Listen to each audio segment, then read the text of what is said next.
Yes guys, तो कैसे आप लोग बताना चाहूंगा। आज जानते हैं बेसिकली कैश फ्लो क्या होता है।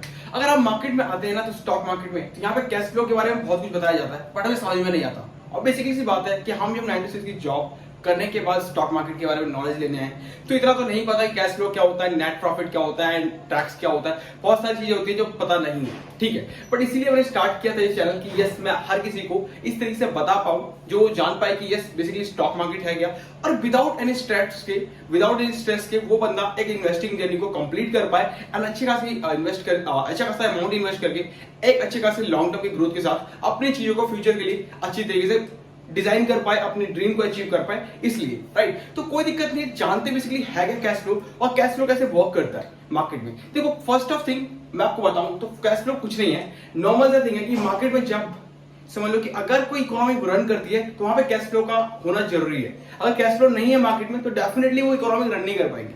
बिकॉज अगर आप देखो तो आप एक वर्कर हो, ठीक है, तो अगर वर्कर हो तो देन आप एक 9 to 6 की एक जॉब करते हो। 9 to 6 की जॉब करने के बाद आपको एक सैलरी मिलती है 30 दिनों के बाद, 30 डेज के बाद आपको एक सैलरी मिलती है जो कि अमाउंट आपके अकाउंट में क्रेडिट हो जाता है, राइट। तो नॉर्मल से एग्जांपल की जो क्रेडिट होता है अमाउंट, वो आपका कैश फ्लो होता है। यानी कि जो आपने 30 डेज में काम किया है उसके बदले आपको ये कैश फ्लो मिलता है। वट एवर अमाउंट, जितना भी आपकी सैलरी है, मान लो 50 के, तो 50,000 रुपए आपके अकाउंट में आ जाती है। तो ये कैश फ्लो आपको 30 दिन के काम करने का रिटर्न मिलता है, ठीक है। तो मतलब जितना आपने उसके लिए काम किया, सारी चीजें करी, तो उसको मिलाने के बाद सारी चीजों को आपको 50,000 रुपए का जो पे आउट है वो आपको कंपनी की तरफ से मिला, यानी कैश फ्लो मिला। यानी इस पैसे को आप निकाल करके आप मार्केट में कुछ भी खरीद सकते हो, कुछ भी बाइंग कर सकते हो, सेलिंग कर सकते हो। इसी को कहते हैं कैश फ्लो। यानी कि सिंपल सा, अगर मान लो कि एक मेरी शॉप है, ठीक है, तो शॉप के पास मान लो कि एक मेरे पास पार्ले जी का बिस्किट है, ठीक। तो इस पार्ले जी के बिस्किट को सील करने के बाद, अगर ये पार्ले जी का बिस्किट 5 रुपए का है, तो इसको सील करने के बाद मेरे पास अगर 5 रुपए का कैश फ्लो आता है, मतलब 5 रुपए मेरे पास आते हैं, देन ये 5 रुपए का कैश फ्लो होगा। अगर इसमें 3 रुपए आता है तो 2 रुपए मेरे पास नहीं आया, जो कि मुझे कंपनी दिखा रही है कि 5 रुपए आया, जो कि 5 रुपए आया और इसमें से 2 रुपए का प्रॉफिट कमाया। बट स्टिल जब मैंने कैश फ्लो उठा के देखा तो मेरे को दिख रहा है कि 2 रुपए प्रॉफिट तो ठीक है, जो कि मुझे एक आंकड़ों के साथ दिखाया जा रहा है as a portfolio, as a statement. But cash flow मेरे पास 3 रुपए आया, तो 2 रुपए का प्रॉफिट तो मेरा जनरेट ही नहीं हुआ। बिकॉज ऑफ दिस कि 5 रुपए जो थे वो 5 रुपए मेरे को मिले ही नहीं, मेरे पास सिर्फ आया 3 रुपए कैश फ्लो के रूप में। 2 रुपए का अमाउंट जो था वो ऑलरेडी माइनस में चल रहा है, ऐसा कुछ हमने उधारी दिया होगा या फिर कुछ भी दिया, वो 2 रुपए का भी पता नहीं है हमें कि हमें मिलेगा कि नहीं मिलेगा, पर 3 रुपए में कैश फ्लो के रूप में मिला, इसी को कैश फ्लो कहते हैं। मतलब टोटल नेट सेल्स जितनी भी है कंपनी की, ठीक है, उसको जितना भी अमाउंट, जितना भी प्रोडक्ट हमें नेट सेल किया है, जितने भी प्रोडक्ट को बेचा है नेट सेल्स के हिसाब से, उतना अमाउंट हमारे अगर कैश फ्लो के रूप में हमें अगर रिसीव होता है तो उसी को कहते हैं, उसके हिसाब से हम प्रॉफिट को काउंट कर पाते हैं, उसी को कहते हैं कैश फ्लो। यानी एक वस्तु को बेचने के बाद 5 रुपए अगर मेरे पास आए तो ये मेरा कैश फ्लो अमाउंट 5 रुपए मैंने प्रॉफिट कमाया। देखो, जब कैश फ्लो इस तरीके से वर्क करता है तो हमें पता चलता है कि यस, ये मार्केट में किसी एक इकोनॉमिक्स को रन करने के लिए हमें कैश फ्लो की नीड होती है। और क्यों होती है? क्योंकि देखो यार, अगर आपके पास पैसा, अगर कैश फ्लो नहीं आएगा तो आप इस इकोनॉमी को रन ही नहीं कर पाओगे। बिकॉज ये जो चारों पॉइंटर्स हैं वो काम ही नहीं करेगा। अगर यहाँ से जब वस्तु बिकेगी ही नहीं तो ये खरीदेगा नहीं, और जब ये खरीदेगा नहीं तो यहाँ पे परचेसिंग का पावर नहीं बढ़ेगा, और परचेसिंग पावर नहीं बढ़ेगी तो यहाँ पे इकोनॉमी रन नहीं करेगी। तो डेफिनेटली सी बात है कि ये गोल चक्कर घूमने के लिए, चक्रीय ब्याज को घुमाने के लिए मार्केट में अपने कैश फ्लो को लाना जरूरी है और कैश फ्लो होना चाहिए। अगर मार्केट में कैश फ्लो नहीं होगा, लिक्विडिटी नहीं होगी, तो मार्केट में बाइंग एंड सेलिंग रुक जाएगी और मार्केट में इकोनॉमी वर्क नहीं करेगा, जीडीपी ग्रो नहीं कर पाएगी। तो इसलिए कैश फ्लो का होना जरूरी होता है, राइट। तो किसी कंपनी, ये तो नॉर्मल मैंने एग्जांपल दिया, बट अगर आप किसी स्टॉक के लिए जब एनालाइज करते हो कैश फ्लो के रिगार्डिंग, तो कैश फ्लो बिल्कुल आसान सा है कि अगर किसी वस्तु, जब आप प्रॉफिट एंड लॉस या फिर आपकी बैलेंस शीट स्टेटमेंट देखो, तो जब भी देखो तो आप किसी कंपनी का सिंपल देखो कि कंपनी जो नेट प्रॉफिट हमें दिखा रही है क्या एक्चुअल वो है। मान लो मैंने कहा आपको कि मेरे 10,000 रुपए का मुझे प्रॉफिट हुआ, मैंने ऐसा प्रॉफिट स्टेटमेंट में कहा, प्रॉफिट एंड लॉस में 10,000 रुपए का मेरे पास नेट प्रॉफिट है आफ्टर टैक्स डिडक्शंस। तो आप जब कैश फ्लो देख रहे हो तो आपको दिख रहा है कि कैश फ्लो के हिसाब से आपके पास जो प्रॉफिट मेरे पास होना चाहिए वो होना चाहिए ऑलमोस्ट 5K का। बिकॉज मेरे को कैश के रूप में 5,000 रुपए ही मिले हैं और मैं दिखा रहा हूं कि 10,000 रुपए का मुझे प्रॉफिट हुआ है। ये कैसे होता है? ये भी बहुत बड़ा एक रूल है कि देखो, अगर मान लो कि मेरे पास, मैंने वस्तु 10,000 रुपए सील करी, और 10,000 का प्रॉफिट कमाया भी मैंने वस्तु को सेल करने के बाद, बट मेरे पास कैश के रूप में 5,000 रुपए आए नहीं एंट्री के रूप में। क्यों? क्योंकि ये जो पैसा दिया मैंने, वो पैसा मैंने ट्रस्ट के ऊपर या किसी चीज के ऊपर दिया कि मैंने बिलिंग काट दी कि यस मेरा प्रॉफिट इतना हुआ है। कैश फ्लो के रूप में जब तक मार्केट में वो बिल बन करके आएगा तब तक मार्केट में ये चीज दिखाई जाएगी, तो वो चीज बिल में बन चुका है, प्रॉफिट एंड लॉस इतना है, तो कैश फ्लो पे जब तक अमाउंट डील आएगी तब तक ये मेरा प्रॉफिट जनरेट हो चुका होगा, राइट। मतलब 10,000 रुपए का अमाउंट मैंने दिखा दिया प्रॉफिट एंड लॉस में, बट जब कैश फ्लो का स्टेटमेंट जब तक आएगा तब तक ये नेक्स्ट मंथ का तिमाही आ जाएगी, तो मैं वहां पे कवर करूंगा, इसलिए वो कैश फ्लो का स्टेटमेंट इस तरीके से वर्क करता है।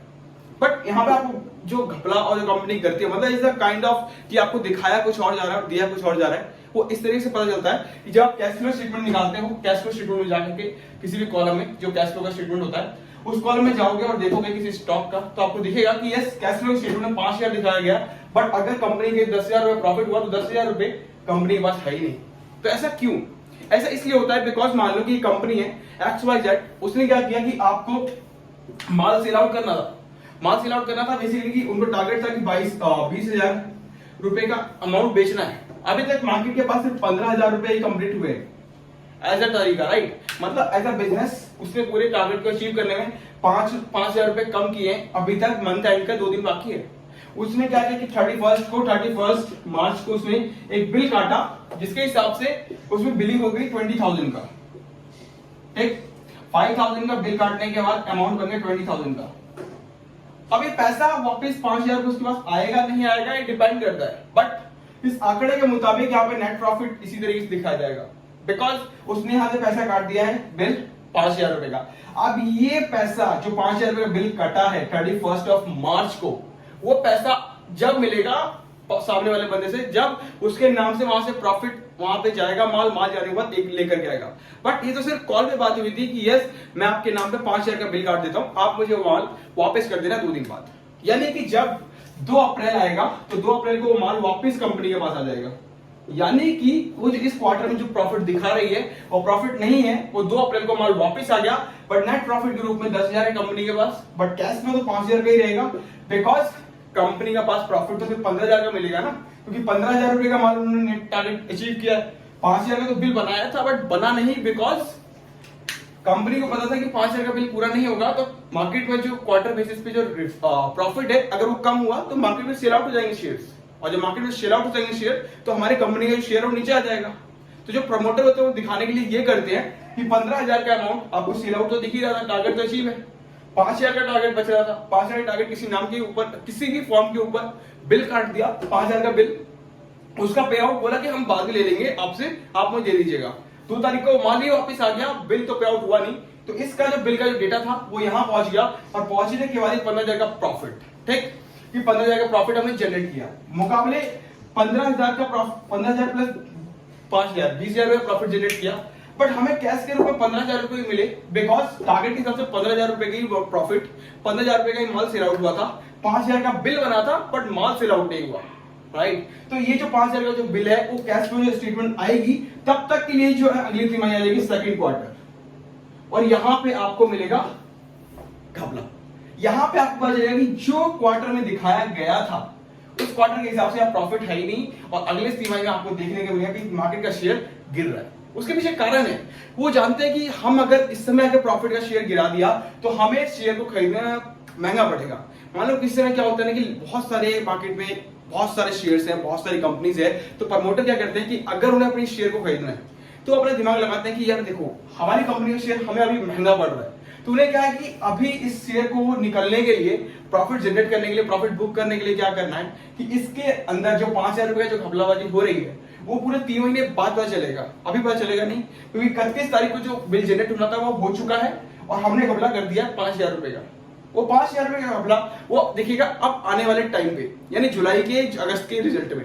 तो अगस्त तक हमारे पास प्रॉफिट का टाइम है, मतलब शेयर को ऊपर लेके जाओ, बेचो, और उसके बाद जब जैसी मार्केट का जैसी रिजल्ट आने वाला है उसके 2 दिन पहले से सेलिंग स्टार्ट कर दो। अब जब 2 दिन पहले से सेलिंग स्टार्ट हो गई, प्रॉफिट बुकिंग स्टार्ट हो गया, तो मार्केट का शेयर ऑलरेडी नीचे था। क्वार्टरली का प्रॉफिट जैसे जनरेट हुआ तो वहां पे देखा कि मार्केट में ऑलरेडी लॉस में है। प्रॉफिट जो लास्ट तिमाही में थी उससे अभी जो तिमाही लॉन्च हुई है, यानी कि जुलाई का जो प्रॉफिट दिखाना था कंपनी को, उसमें कंपनी का लॉस है। तो कंपनी का लॉस है ऑलरेडी जो शेयर होल्डर्स है वो ऑलरेडी बेचेंगे। जब बेचेंगे तो शेयर अगर मान लो कि 2000 रुपए का चल रहा था, आई प्रॉफिट को जो उन्होंने बुक किया है वो शेयर आ गया कट पिटा के 1600 रुपए में। अब प्रमोटर के लिए प्रॉफिट का टाइम है कि वो 1600 रुपए में बाई करे, और 1600 रुपए बाई करेगा जब सब कुछ बिक चुका होगा। और जब ये बिक चुका होगा तो फिर वही चीज वहां पे खेली जाएगी और वहां प्रॉफिट को बढ़ा दिया जाएगा, शेयर अपने आप वापस 2000 के आसपास पहुंच जाएगा। तो कैश फ्लो इस तरीके से रन कराते हैं कंपनी। बहुत सारी कंपनी में घपलाबाजी होती है, आपको बहुत सतर्क होना पड़ता है कि कैसे आपको देखना है, कैसे स्टॉक का एनालाइज करना है, बिकॉज कैश फ्लो है कहीं भी घुमा करके आपको दिखा दिया जाएगा।